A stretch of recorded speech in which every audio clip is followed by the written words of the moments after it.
Welcome to XYPN Radio, where your host Alan Moore brings you into a community of fee-only financial planners who want to profitably and successfully serve Gen X and Gen Y clients. If you're ready to get the knowledge you need from leaders in your field, learn from forward-thinking advisors, and take action on your own goals, XYPN Radio is the show for you. Here's your host. Hello, and welcome to this episode of XYPN Radio. This is episode 9. I can't believe we are almost to 10. It just seems like yesterday that we were launching, and it was actually just a couple weeks ago since we did the big launch week and did 7 episodes in that first week. But man, it's been fun. So thank you for joining me for this episode of XYPN Radio. Today we are interviewing Caleb Brown, who is the co-founder and CEO of New Planner Recruiting. So if you are not familiar, New Planner Recruiting is pretty much the leading recruiting firm for financial planners nationwide. So they basically go out and they find interview candidates, in the college programs or that are career changers or just kind of breaking into financial planning and help pair them with financial planning firms that are hiring. Now, in this interview, Caleb takes us a step back and goes back through his journey to breaking into financial planning as someone who got his degree in financial planning from Texas Tech. He graduated back in 2001 and just talks about his struggles finding a job, and those struggles really defined his career path. And he goes into depth about, the hustle that it took to find that first job, which I think if you're a younger advisor out there looking for a position, you're going to find a ton of value in just listening to his career path and really what it took to get that first job. Those struggles, pretty much led him to co-found New Planner Recruiting, which in his words is intended to be the recruiting company that he wished had existed back when he was trying to find that first job. This interview has a ton of value bombs for both planners that are looking for a job as well as firm owners that are looking to hire. So you can learn more about New Planner Recruiting at newplannerrecruiting.com, or you can get a link to their website and get contact information for Caleb in the show notes at XYPlanningNetwork.com. So without further ado, here is our interview with Caleb Brown from New Planner Recruiting. Hey, Caleb, welcome to XYPN Radio, man. I'm so excited to have you on today. Glad to be here, Alan.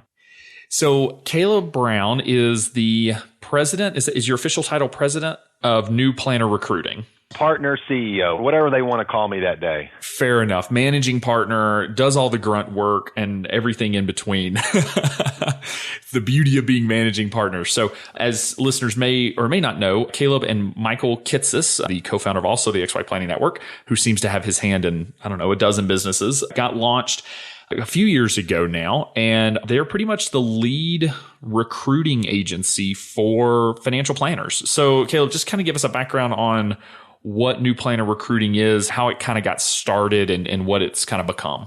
Sure. I'll just start with my background, and we can work our way into why we set the company up and how we got to where we are today. So I went through the Texas Tech financial planning program, and I was trying to find an internship in 2001. So we all can remember what was going on there, and then a full-time job in 2002, and it was really tough. I mean, the industry was not as established as it is today. It wasn't as large, and there was just no one hiring. I hit the pavement, hit the phones, was mass mailing, cold calling people. I had to have an internship to graduate college, so the pressure was on. And when the stock market's down 20% and firms' fees are down, people just typically aren't going to pay someone a salary who's not bringing in any revenue and not bringing any clients. So I've been there.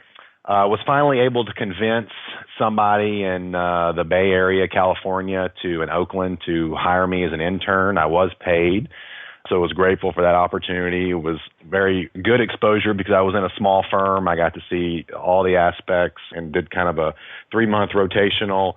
Was offered a full-time job to go back there, but I thought, starting my career, I would be better suited to go back to my hometown, which was the Dallas-Fort Worth area, and started, putting the full court press on with trying to find firms to talk to. I was a member of the FPA, student member, so I was contacting all the board members. I even got on the FPA planner search and was finding names of people I could reach out to that way. I don't recommend that now, and I don't think FPA would. But anyways, I was just desperate. I wanted to get in financial planning profession, and I was not going to be denied. Now, I was told no a lot, but I wasn't going to take no for an answer. And a lot of people say that, but very few follow through on it, especially, just with starting your career and not having a lot to offer. It's like, what is the value proposition that you can go to somebody with? So I really had to think through that, and I did not have the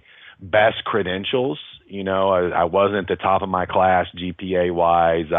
There were other people that had more internships. So there were other people that were more articulate and analytical and, quite frankly, that could have been better planners than me. So I had to figure out, how am I going to set myself apart? So, I did some things, putting together resumes and my projects that I worked on and some other articles that I thought were interesting, and just packaged this stuff up and started mass mailing it to a lot of these firms. And, a lot of people didn't respond, but finally got a couple firms to talk to. And I ended up contacting one of those firms was the president of the Dallas-Fort Worth FPA chapter. And, he said, look, I'm happy to mentor you, and I'm not really looking to hire anybody right now, but I'm happy to mentor you. And I know all the planners in Dallas area. So really, long story short, I ended up, sort of conversing with him over a couple months, and he came to me and said, look, I see the initiative that you're taking, and I really like what I see. I'm probably going to have to hire someone in about 6 or 8 months. Can you hold off that long? And I ended up getting that position. And the interesting thing about is that as I was in the running with a couple other candidates, and the reason why I got it, I was told later that I wasn't the most qualified, which I already knew. But I found out early on that this firm used Naviplan, which is now Navicent financial planning software. And I got on their website and was trying to figure out if I could find a competitive edge. And I was downloading a trial, and I saw they had a training class in the Dallas area.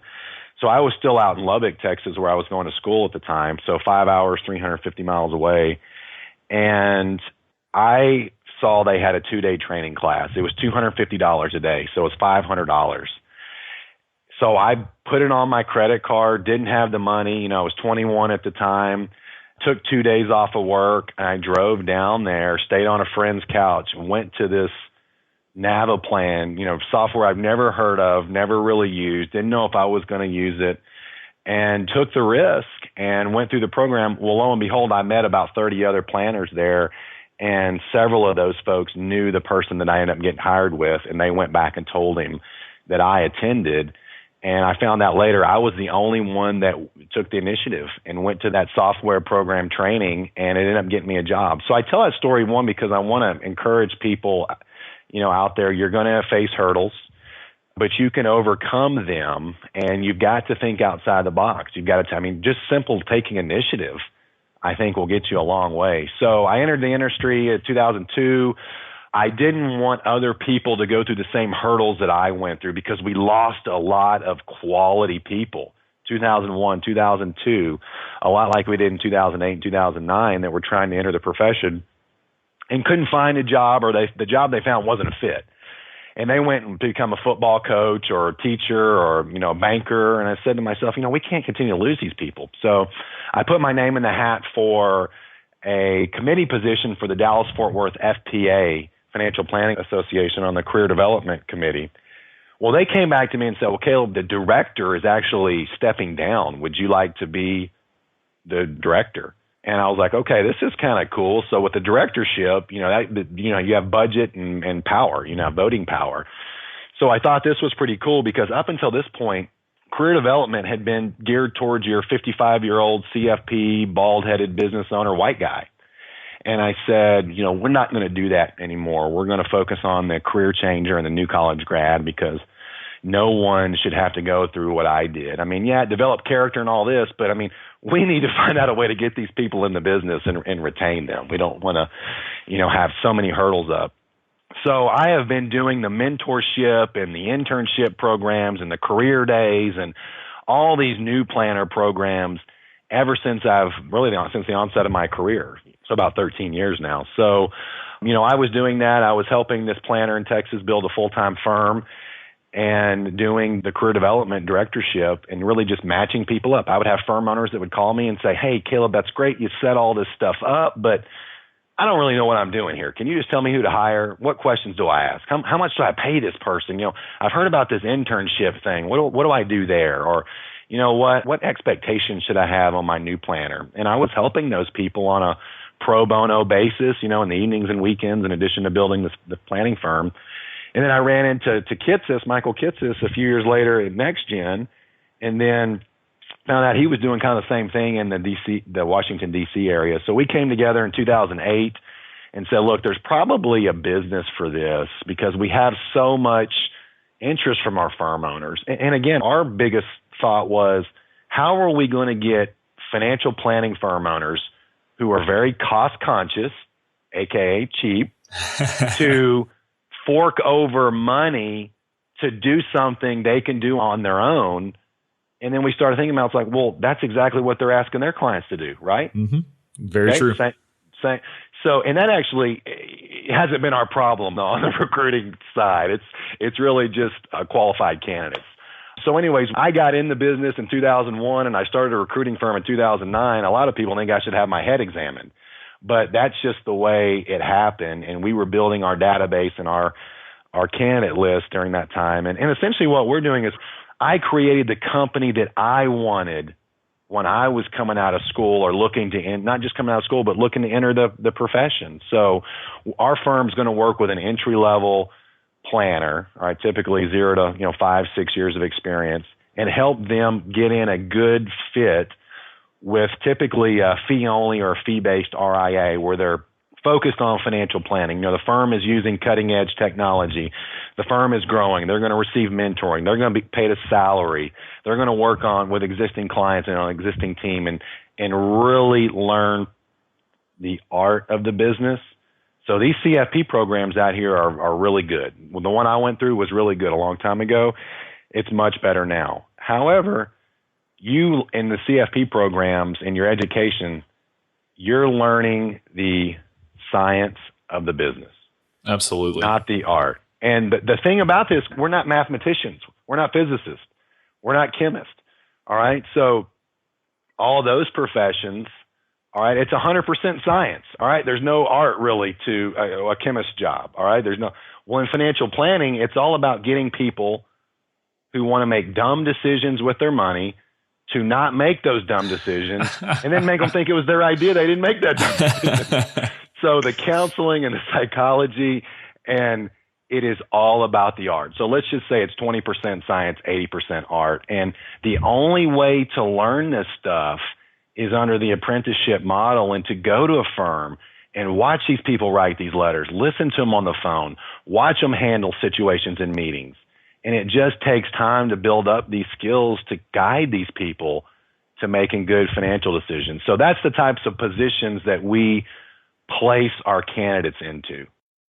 You know, telling your backstory, there were a couple gems in there, and I want to be sure that listeners really hone in on it and don't gloss over it. And you, like many of the successful business owners and advisors that we have on this show, you had the one thing that really matters, and that was hustle. And it's something that is so overlooked that sometimes the best candidates that have the highest GPAs, that have the best knowledge, that may become the best financial planner, are just not hustling. They're just not putting themselves out there. They're not driving for a training event on a whim just to see, hey, this is going to give me a little bit of a leg up. Is it a guaranteed job? Maybe, no. But is it a leg up? Yeah. I mean, that's what sets you apart, and to really have that hustle and to really put yourself out there to see what happens. And that's actually a recommendation I make to students all the time, is download the free trial for Navaplan and Money Guide Pro. And, every software, pretty much has a free trial. Go learn how to use it and then put it on your resume. And you know how many people have taken me up on that? Probably none. And the ones that do, that I don't know about, they're the ones that are getting the positions, because it's probably an indicator of other personality traits. The other thing that you mentioned too was that, back in 2001, you were literally printing packets and mailing them, and you had to put a lot of thought into what you were doing. Technology has made it so easy to apply for jobs. I mean, I get emails all the time from folks that just say, hey, just seeing if you're hiring, with no context, do they even know anything about my firm? I don't get a resume, or I don't get a cover letter. And it's just interesting that it's probably become so easy to apply for jobs that people don't. I think that sometimes folks aren't putting in what it really takes to kind of lay the foundation and impress the person that you're trying to get hired by. So you really work with two distinct groups. You work with the younger advisor, or the new planner, I should say, that has the 0 to 6 years of experience. And then you obviously work with the advisor that's looking to hire. So focusing on the students or the career changers, the folks getting into financial planning, what are you seeing? Well, I guess let's first talk about the new planner recruiting process. What do you do to kind of, I guess, walk that candidate through your process? What all tools or personality assessments, what are you doing with them to get a good feel for, their skill level and what type of firm is going to be a good fit for them? Yeah, I mean, so really two things here. I mean, when a candidate contacts us, I mean, we're obviously here to try to help them get a good fit and enter the industry and be successful. But we're also here to try to educate them on the profession, because, it's still evolving. We're only about 40, 45 years old. We haven't been around forever, like law and medicine and accounting. And I remember when I was looking at jobs, and I went on 10 interviews, and 10 different firms said they did financial planning and investment management. And I started asking more questions, and it turns out there was 10 different viewpoints on how to do all that. And there was 10 different channels. Someone was from the bank, someone was from an RIA, someone was from an insurance company. And it was like information overload. And I mean, you can find a lot of stuff on the internet now, but just a simple explanation of the channels. And here's what financial planning is. Here's what you do in wealth management. All right. That's different than, when I'll get a lot of students that contact me or career changers like, hey, I want to do finance. All right, that's something else, okay? So really trying to help guide them into seeing all their options out there, because, you can do a lot of different things in the profession. So just making sure we're there to kind of mentor and guide and explain these different options. But I usually do a resume review, so someone will send me a resume. If they just, like what you were saying, Alan, if they just shotgun a resume and don't put any salutation or any cover letter, or at minimum just something in the email, done. Delete button all day long. And you would be surprised on how many people do that. And I know what's going on. On the other end of that computer, the candidate is sitting there saying, man, I'm just so busy. I've got to get this out. And they just fire it off. They are not thinking. And it's almost a little insulting too, because it's kind of like, okay, you want me to take my time to look at your stuff and try to sort through what you're looking for, where you're from, where you want to go? No, sir. No, ma'am. That's not the way it works. So for the job seekers out there, very simple. Make it easy for the person. All right. Just like when you become a planner, make it easy for your clients to say yes. We had a rule in our firm, and I still do in my recruiting business. The client does not fill out anything. All right, it's very simple. All they do is sign. We're going to do all this little extras. We don't just send them a document and say, fill this out and get this back to me. No. You've got to approach it, make it easy for these people, because remember, you're trying to get them to make a decision, and the more barriers and hurdles that you put up, it's an impediment. So we have a 6-stage screening process, multi-stage screening process. I'll do a resume review. If the resume is decent, looks like someone that we could get placed in one of our firms, I will usually have an initial interview, just talk through with, sort of what the candidate's looking for. And really in that interview, it's all about the candidate selling me on their commitment to their career and the passion for the profession. If they don't have those, and I can pick up on it in, just a few moments, if they don't have those, it's not going to be a good fit. If I get somebody that calls me and says, well, I'm interviewing with some RIAs, some investment banks, I'm like, okay, well, you're probably not going to be a good fit. I want somebody on the phone, or my clients are looking for someone who says, Caleb, I am getting into financial planning under an RIA, whether you help me or not, and I am not going to be stopped. Because people that have sort of that sense of urgency and that initiative, they are successful. All right, they're saying it's that inner drive.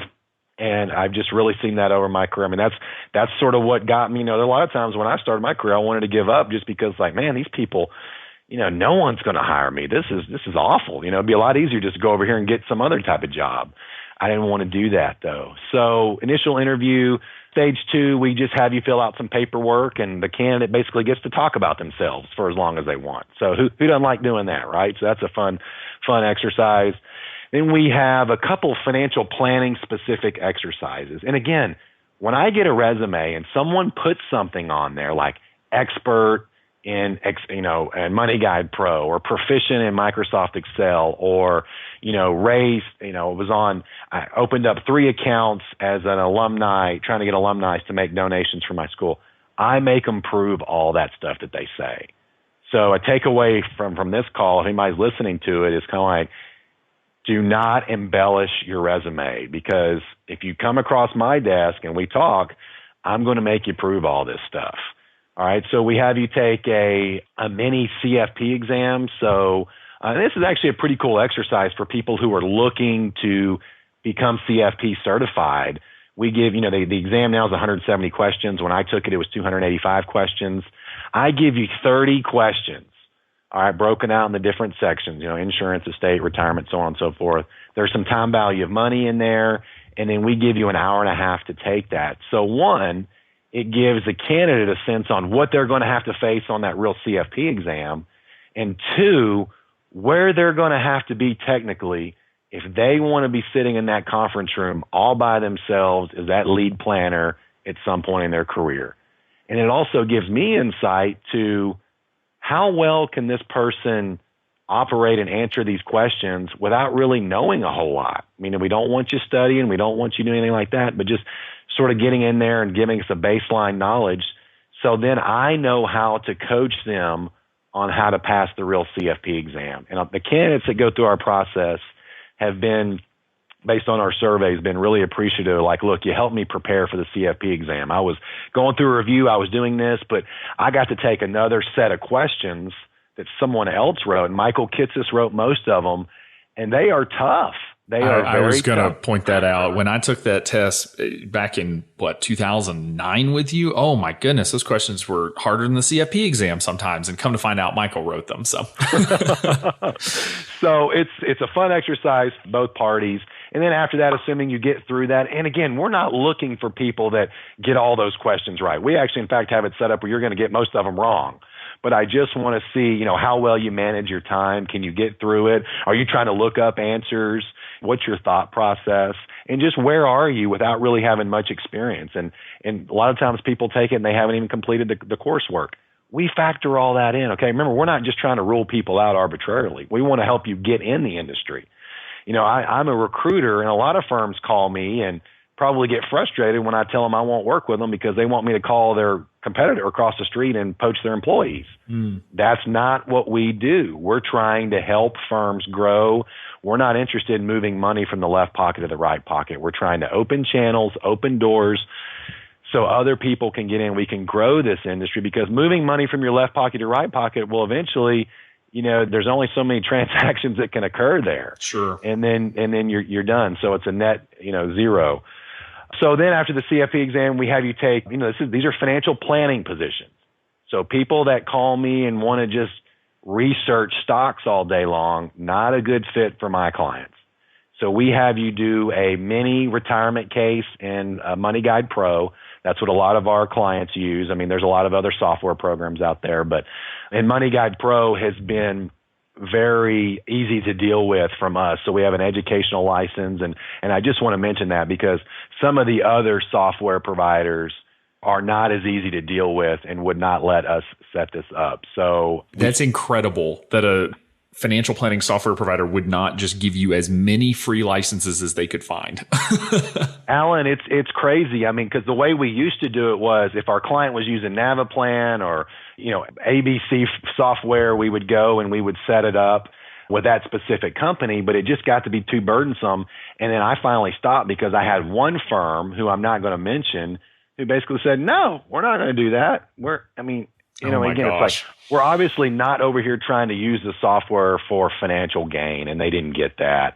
And some of the other, the provider that we use now and some of the other ones, they know that this is a huge marketing play for them. Oh, sure. That's what I'm trying to figure out from a business perspective. Why would you not? I mean, the fact that some software providers still don't make educational licenses available to the universities doesn't make sense to me. So any tech vendor out there that's not doing this, you've been called out. So we have them do a plan, and really how the candidate does on the plan is really the most indicative, I think, of their future success and the clients that we represent, because these are planning positions. They're going to be spending a lot of time performing analyses on all different types of topics. And I'm trying to prepare them for, when you're holding yourself out as a comprehensive, the compliance people don't like you to use that word, but your full-blown wealth management, your holistic wealth management, when that phone rings, you're not in an accounting firm. When you're in an accounting firm, or if you're a doctor or something and the phone rings, well, that the candidate's probably going to ask, or the client's going to ask about, their health or their taxes. Mm-hmm. Well, if you're holding yourself out as a holistic financial planner and that phone rings, the client could ask anything. It's very wide reaching. This is exactly why I think a lot of firms shy away from that. It's kind of like, no, we handle your investments. You need to call someone else for that, because they don't want to deal with this, because it's messy, it's sticky, and it takes a different skill set. And frankly, it's much harder to be able to answer all these questions and all these different topics. So we have them do a financial plan, and it's great because I basically just send a case study with very little info and pretty much no instructions and see how the candidate handles it. And we're monitoring and we're measuring how long does it take. I mean, they ask us all the time, is there a time frame on? No time frame. But you always need to know, again, if you're a job seeker, whenever you reach out to a firm owner, a recruiter, or a strategic alliance, that's when the clock starts. You are being monitored, measured from that initial point of contact. So you need to be mindful of that stuff. Who is going to take initiative? I may have someone who looks great on paper and it takes them 3 weeks to get through my process. Well, when I report that back to my client, it's hard for me to make a case for that candidate. They have super initiative. That's a good point. Yeah, exactly. Where I have someone else over here who maybe doesn't look as good on paper, didn't do as well on some of the exercises, but they got it done in a couple days. Awesome stuff. And I find out that they're over here working on my stuff when they're at a family weekend retreat or a wedding, or someone's taking in a final at 2:00 in the afternoon, and they submit their information to me at 2:30 in the morning. I mean, that tells me a lot about that person. Maybe on the latter person, they didn't plan their time out very well. Every step matters, and you made a really good point earlier that I want to be sure we highlight around making it easy for the person that you're applying with. Now, advisory firms are hiring new planner recruiting in order to make it easier for them. But I can tell you that, of all the jobs I've either applied for or had available inside of firms that I've owned, I'm either actively hiring and I am weeding through dozens of application packets, or I'm not hiring, but I could if the right candidate came along. And so either way, you better convince me. I mean, either you've got to stand out from the pack. You've got to make it really easy for me to see what's your skill set. What do you do? And to your point, don't oversell it, but what makes you different? And then the other part is a lot of students can probably get jobs in firms that aren't actively hiring, but you've got to make a case for them to create a position for you. And that's a tough sell too. So all in all, it just takes that initiative and that, again, just getting out and hustling. Here's what the big boys in other industries outside of financial planning are doing. They're typically larger firms, but their hiring approach is, we're always hiring, all right? Even if we don't have the budget for it, we're always hiring. If someone comes across our desk, takes initiative, and just wows us, we will create a position centered around their unique skills and abilities. And this is one thing that I've been trying to get a lot of my clients and a lot of the financial planning firm owners that contact me to see on, you've got this list of tasks, okay? But you have all these great candidates that might be reaching out to you or that we might be presenting, and they're not a perfect fit. We can't force them in there. So why don't you adjust the job or build something or reframe it or restructure it or, delegate some of this over here to someone else who can do this and get that person in there and let them knock it out of the park. Versus being so rigid. Again, we're still in the infancy of sort of our profession, so we're working through that. But again, I think that's why a lot of these other industries, mainly tech, IT, are stealing, and attracting a lot of the talent that we should be getting. Because a lot of these younger people or newer people entering the workforce are like, you know what? I've got much more job flexibility over here. I applied to this firm. They said they didn't have an opening, but I went in for an interview and they said, look, we're going to create a position for you. Boy, does that really create loyalty and career satisfaction for that new hire? Oh, absolutely. Yeah. So you have them do the retirement case study. Is it at this point, because I just happen to know that having gone through your process, that you do personality assessments. Are you still doing that with all of your candidates? So we will do some level of assessment. We usually use the Colby for a cognitive measure and just measuring, natural volition and work, how you would approach a problem and work. I get most of the personality and the affective part of the mind through the interviews and the emails and kind of interacting. But we also have tools there that we've used in the past, Caliper, Strengths Finder, DISC. There's a handful of them out there. And I do suggest that firms utilize those tools. And I also, for the candidates and the job seekers that are listening, we're talking about taking initiative. That's kind of the theme here. Go out and go do your own Colby. Go do your own Strengths Finder. Go out and pay the fee and do a calorie. Because this is great information that you want to know about yourself anyways. Because a lot of times you might, not with us, but with other firms, I've had other candidates that have contacted me and say, Caleb, I went through this, this brutal recruiting process with this other firm, and they had me take all this stuff, and they never gave me the results. Well, you go get them on your own, and then when you contact that firm or another firm down the road, and they say, well, here's our process, and you open up your Padfolio and say, look, guys, you don't need to go through any of that. I have those right. Done. Here's a copy for you right here. That right there is going to wow that firm. That absolutely is. Because if a firm is using a personality exam, then they probably believe in it. They know the value of it. So I actually used to send DISC, Colby, and Strength Finders to people that I was applying with. And it's kind of like how they say good marketing should repel more people than it attracts.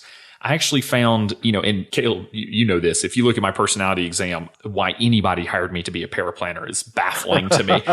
But it actually did a really good job of weeding out the people that were looking for someone that didn't have my personality. Now the folks that hired me maybe should not have been looking for my personality, but it was apparently attractive to them.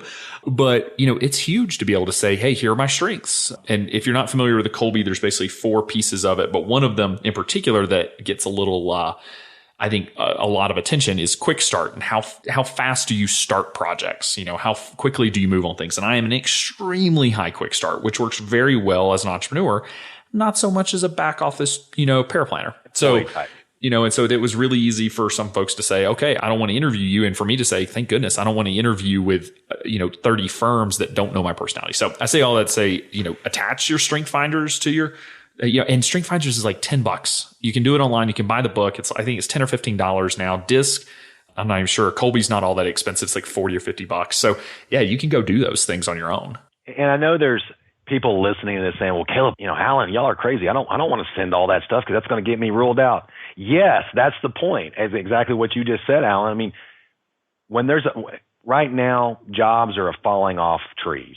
It's just crazy out there. I'm kind of like, man, I wish I could have graduated in 2015 when there's, hundreds of jobs to apply for and there's like 5 candidates.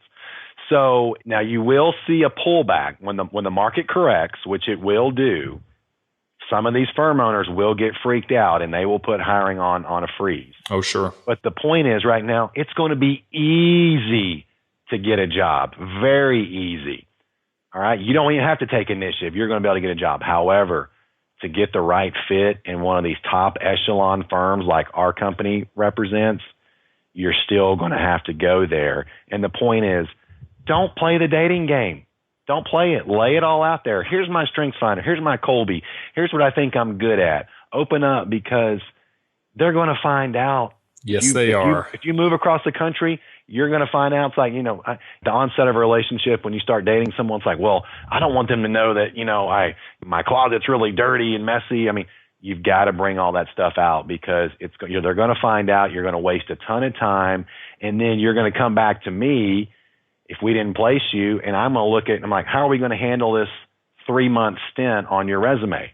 It looks bad, and firm owners do not like to see that. So, because the next job you're applying for, someone's going to think you're only going to stay for 3 months. So all these little things that you don't think matter have massive ramifications. So you've got to be very careful, but lay it all out there. And that's part of my job as a recruiter at New Planner Recruiting. I make the firm show all their cards, and I make the candidate, the job seekers, show all their cards. and I see where the chips fall and to see if there's a good match. And I don't let either party make a dumb decision. I love that. And I remember as somebody who went through your process, it was a lot easier to open up to you than it was to open up to a firm owner that I'm interviewing with, even though in many ways, your candidates are interviewing with you because you're kind of the gatekeeper. That's why these firms are hiring you. And so, but it's almost easier to work with a recruiter than it is to work with the actual firm owner. Before we kind of switch gears and start talking firm owners, the one thing that I hear all the time, and I think I'd be interested to get your take on this, is willingness to move. So all of the major, the major financial planning programs are in cities that have no jobs. Texas Tech is in Lubbock, Texas. University of Georgia is in Athens, Georgia, a couple hours from Atlanta. Kansas State, Manhattan, they're not in the big cities. So what are you seeing from candidates in terms of, one, just their willingness to move? And is that important? Can they really have geographical requirements at this point? I don't know. What are you seeing there?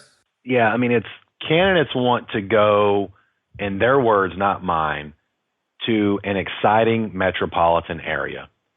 So that could be Atlanta, Georgia. That could be Seattle. That could be Denver.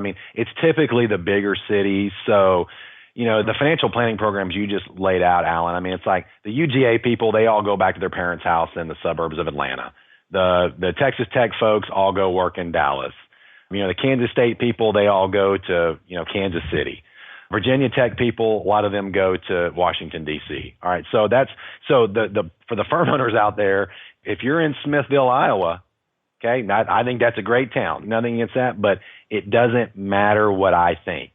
It matters what the candidate thinks. And, I've had firm owners that have contacted me that have had great, compelling stories. I'm going to put you in front of clients, going to pay you at the top quartile. We're growing, offer partnership, but they haven't been in a real desirable location and they've struggled, and I hate doing it. I haven't had to turn that business down because I'm like, where was this position when I was looking for a job? I know, right? But to be fair, my first job was in Rapid City, South Dakota with a phenomenal firm, and Rick Kaler out there, amazing planner, great system, great process, has a really challenging time recruiting because he's not in a big city, even though he has a great firm. And I think a lot of advisory firms are in that position because, obviously just moving the main office location to a big city is not not all that easy to do. So it sounds like for the, young planners that are looking for the right position, being willing to move, maybe not to your necessarily ideal location, and may be a huge help in order to get that right position. Because I can also tell you, when you're 22 or 23 and think you know where you want to live, you don't yet. Many of us thought we did and then ended up moving a couple times. So being willing to kind of take a risk and see, experience a new area of the country may be a huge advantage. One other note on this, there's a lot of, especially on the West Coast right now, there's not a lot of CFP programs out there, and they're having to recruit people from the Midwest and the East Coast. It's what I tell candidates is, look, take a risk, go see somewhere else. You may have never considered, moving to Portland or moving to Los Angeles or, a place you've never been, but, check it out. The risk from the firm owner side is, that person's going to miss mom or dad or boyfriend or girlfriend and move back home, which absolutely does happen. But if you're a business owner and you don't have the local talent, and this is the approach I take on the new planner recruiting clients, is we will start local. And if I cannot get the cadre of candidates that I think that we need, I'm going to come back to you and ask for your permission to go regional. If we still cannot get the qualified candidates that I feel good about, I'm going to come back to you and ask if we can go national.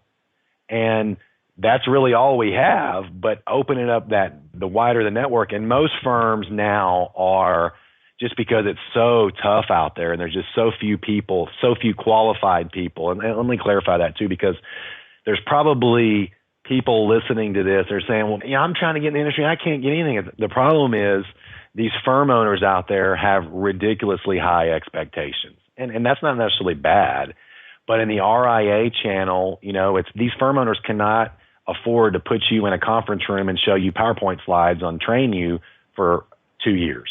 Like they can at some of the wirehouses. So you have all these firms that are looking at hiring, and I get this all the time, and I'm right in the middle. You have all these people that are looking to enter the industry, and there's not a good match because it's almost like if you're a sports person we've got a lot of people in single A and double A that are trying to go play center field for the New York Yankees, and they can't do that. They've got to play in minor leagues a couple more years, or they've got to go to a lesser team like the Montreal Expos, who is now defunct, before they can go play for the Yankees. That's a really good analogy. I like that, because it really is the case of there are a lot of jobs. There's a hunger for talent, but it's got to be the right talent. I mean, when a firm's only got a couple of advisors or just one advisor and they're hiring, that's a huge deal. I mean, you're talking about, for a lot of solo firm owners, the junior planner may be making more money than the firm owner when they first get hired. I mean, that does happen. So it's a big deal to hire. It's not just why can't I find anything? It's a big deal. So, okay, so switching gears over to kind of your work with firm owners. So what is your process? And you've talked about a couple of the pieces, so we don't have to go into too much detail on all of them, but kind of what is the process that you walk firm owners through to be sure that they're hiring the candidate that they need, not necessarily the one that they think they want?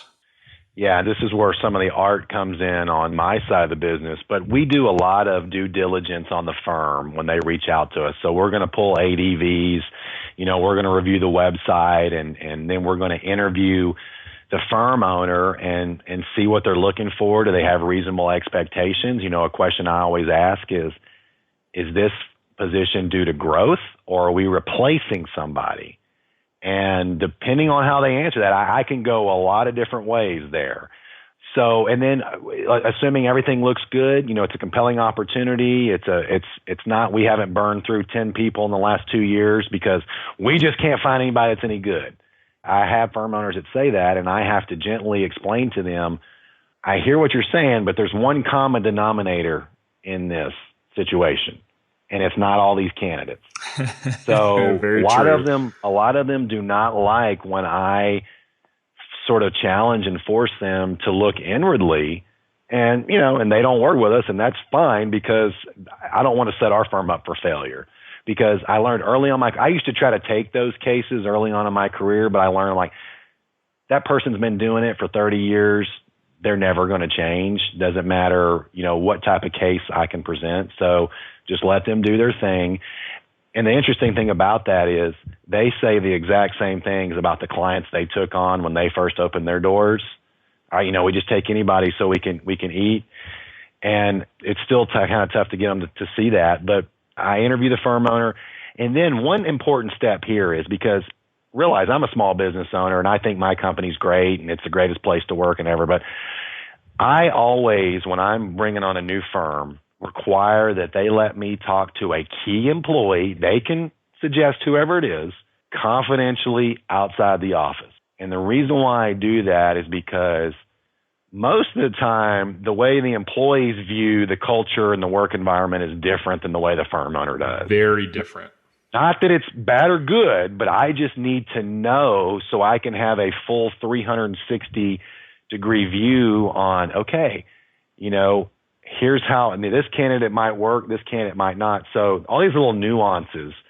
And if a firm will not let me do that, and I've never had one that won't, I'm obviously not going to work with them because I know they've got something to hide. So, and the firms that don't have anything to hide are like, Caleb, we love that you just asked that. We are dying to let you talk to some of our people because they're so happy here. They're killing it. And they might have a different, they're looking at it from a different lens, but they are doing well. They're satisfied. So again, it's trying to make sure that culture, that collaborative culture is there. Because the last thing I want to do, even though I represent the firms and that's who pays me a consulting fee, I don't want to move a candidate across the country or put a candidate into a position and have them come back and say, hey, that position really sucked and wasn't what you thought. You told me it was going to be. So, we're here to try to find the best fit for both parties. So there's a lot of upfront sort of investigation and data gathering and discovery on the firm owner side. Then we have them take some of the Colby stuff on their side as well. So again, for the job seekers that heard me on the prior part saying, man, golly, that's a lot of work and a lot of effort. I don't want to go through all that. Probably not a good fit for us. But also, just to be fair and balanced here, we make the firms go through something similar. All right. So and it's a lot of work. It's a lot of work. So, it's great because it naturally weeds out people who are not serious I mean, if someone cannot make it through our little multi-stage screening process, there is no way they're going to be able to make it at one of our client firms. There is no way they're going to be able to play center field for the Yankees with very little training. And that's what we're trying to get to the bottom of up front, not after they've been there 6 months. I think just as a whole, we always pick on, students or younger planners that come out and they have crappy resumes. The content on the resume is actually good. They're just written poorly. The cover letters are poor. They're entitled and all of these things. So I'm going to actually turn that a little bit. I'm going to get you to pick on the firm owners some, because you deal with a ton of firm owners. And we've all had our kind of anecdotal experiences, but you have a lot of those experiences. So what mistakes are you seeing firm owners make in the hiring process, whether they're using New Planner Recruiting or not? Just kind of what are you seeing as the mistakes that are going on that hopefully some of our listeners that are looking at hiring can avoid? The first one is they're not clear on what they want to hire. And the reason why they're not clear is because they don't know where they want their business to be. And that's a hard, I'm a small business owner. I mean, I get it. It's a hard thing to figure out, but you've really got to kind of start from the end and work your way back and then fill the seats. So again, back to the baseball analogy, you want to win the World Series. Well, you got to back into the players that are going to get you there. Then you got to go out and recruit them and pay them and so on and so forth. And a lot of firms are just like, well, Kim, I just don't want to work that much. I'm just busy. I want to take more vacation. I got that, but you're telling me you want the top person and that's your answer? It's not going to work. It's not going to work. So I push back on that and make them and do some level of strategic planning with them, but then bring in other practice management consultants as we need, because that's not my area. I don't want to be into that. And then secondly, which is an offshoot of the first one, the expectations are just unrealistic. It's kind of like, oh, well, they should have known how to do that. Okay, you've been doing this for 25 years. It's like second nature. This person has been doing it for 2 months. Okay, they're not going to be on your level. And I challenge them to remember where they started, because I get caught up in this too. And it was a good refresher. I hired someone, recruiter for my firm. And, I was kind of like, well, why can't they just do it the way I do? It was like, I've got a 12-year head start on them. It's not fair to say, I want you to be at my level in 2 years. All right. Or, 18 months or whatever it is. So you've really got to think through these expectations. That's really interesting, because my personal experience was that people didn't know how to utilize what I already knew, because, it's almost like the firm owners had kind of seen how we used to train financial planners. Well, now all of a sudden, some people are graduating with undergrads and master's degrees in financial planning. And so it's like, okay, well, it's still going to take you 10 years to learn all this, when in reality it can be compressed. So it's interesting that you say that now the expectations are changing and they're looking for that top talent to do top talent things that's unrealistic. And I do wonder if some of that has to do with the fact that the firm owners, from, again, my experience, wait too long to hire. So by the time they hire, they need someone hitting the ground running, doing everything that took them 12 years to learn how to do. That's right. It's more the latter. And they set themselves like, it's like, okay, we're going to hire the best candidate from the best school or from the best background if it's a career changer. And then they come up with this vision of like, and they're setting the candidate up for failure. It doesn't matter how high that new planner delivers, it's still not going to meet their expectations, because they're kind of like, what, we waited so long to hire. We're looking for kind of like a savior to come in here and fix everything. And no one can succeed at that. No, you almost need to sell the firm at that point to an advisor that has turned firms around. What is your thought on advisors seeming to me, they especially solo advisors, tend to hire mini-me's. They tend to hire entrepreneurial people that think like them and look like them and all of that. And yet I'm not sure that that's what firms, I don't think that's what they need. I mean, do you see that a lot, or is that just my own, biased experience?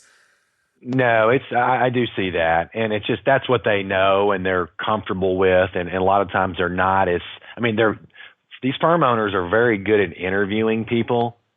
It just happens to be prospects and clients. It's not prospective employees. Fair enough. Okay. So, and that's where they kind of get, get a ride. But yeah, I mean, it's easy to hire someone who, has the same skill set, because it's like, well, if I've done, I've been successful running this business, this person could be. The thing about that is the challenges you had over the last 30 years, all right, are going to be much different than the challenges your firm or you're going to have over the next 30 years.